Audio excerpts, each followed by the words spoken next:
An op-ed written by the Director of National Intelligence calls China a great threat to the U.S. and even accuses them of spying. But today, China publicly replied to that opinion column. News Nation correspondent Nancy Liu is live for us in Los Angeles with that story tonight. And Marnie, the increasingly strained relationship between the U.S. and China could have a huge impact here in California, which handles tens of billions of dollars in exports and imports every year. Well, the things ratcheted up this week with that scathing commentary by a member of the Trump administration, and today China hit back. In a regular press briefing today in Beijing, China's foreign affairs spokeswoman accused American politicians of spreading a concoction of lies.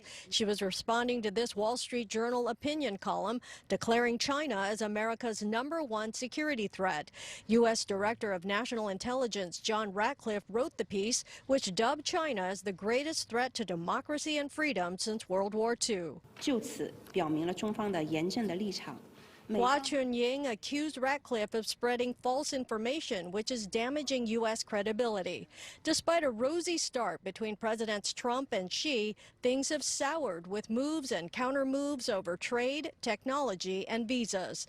According to Ratcliffe, China has long engaged in economic espionage, stealing American intellectual property and covertly influencing legislation. It makes sense to consider China as a potential threat. Clay Dubey is director of the U.S.-China Institute at USC. He says economic espionage is a real problem, but he believes the Ratcliffe column goes too far. It describes potential cases as if they were real ones, potential threats as if they were right around the corner.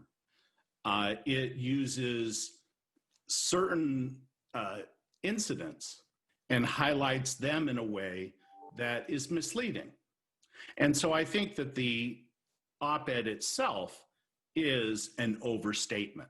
However, author Gordon Chang believes there is urgency and a need to remain aggressive with China, which he calls an existential threat. Beijing has been successful in extending its influence. And that's what makes this now such a dangerous moment, because we as a people are not united. Now, we're divided over a lot of things, but China is exacerbating those divisions, and therefore it's making this a much more difficult for us to defend ourselves. According to Chang, China has become much more belligerent and malicious in recent years, so the Trump administration's stance is important.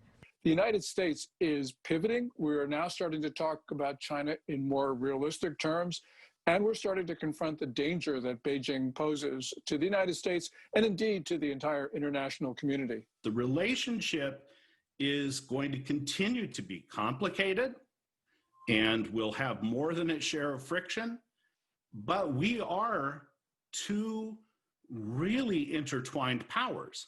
We will have to deal with each other. Observers say the tone set by the outgoing administration will complicate matters for the incoming administration, and others applaud President Trump for challenging China's global dominance. Live in L.A., Nancy Liu, News Nation.